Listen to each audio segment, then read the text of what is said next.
తల్లి కాబోతున్న ఉపాసన కొణిదెలకి బేబీ బామ్ ఫొటోస్కి స్పెషల్ ఫోకస్ చేస్తున్న మీడియాపై మండిపడుతూ వచ్చేసిన రామ్ చరణ్.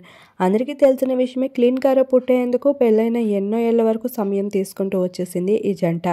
ఇకపోతే ఆడబిడ్డ పుట్టడంతో ఇటీవల చిరంజీవి వచ్చిన ఈవెంట్లో అయితే పాల్గొంటూ, నాకు ఇకపైన పుడితే మునిమనవడే కావాలి అంటూ, నా రామ్ చరణ్కి మరో రామ్ చరణ్ పుట్టాలి అంటూ స్పందిస్తూ వచ్చారు.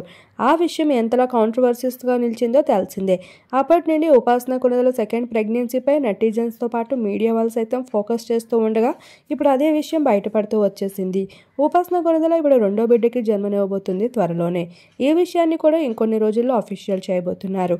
ఈ భాగంగానే ముంబైకి వెళ్లిన ఉపాసన కొణిదెల తిరిగి వస్తున్న సమయంలో హైదరాబాద్లో మీడియా ఉపాసన బేబీ బామ్ ఫొటోస్పై స్పెషల్ ఫోకస్ చేస్తూ కనిపించారు. ఈ విషయంపై రామ్ చరణ్ అయితే గట్టిగానే స్పందిస్తూ, ఇటువంటివన్నీ చేయొద్దని, కాస్త ప్రైవసీ అంటూ మాకు కూడా ఉండాలి అని, సెలబ్రిటీస్ అంటే ప్రతిదీ పబ్లిక్ చేసుకోము అంటూ చెప్పుకుంటూ వచ్చారు. అయినప్పటికీ మీడియా వాళ్ళు మాత్రం ఆ బేబీ బామ్ ఫొటోస్ ని సోషల్ మీడియాలో కొన్ని మినిట్స్ లోనే వైరల్ గా మార్చేశారు. అలానే క్లీన్ కార్ అని ఎత్తుకున్న రామ్ చరణ్ ఫొటోస్ కూడా అందరినీ ఎంతగానో ఆకట్టుకుంటున్నాయి.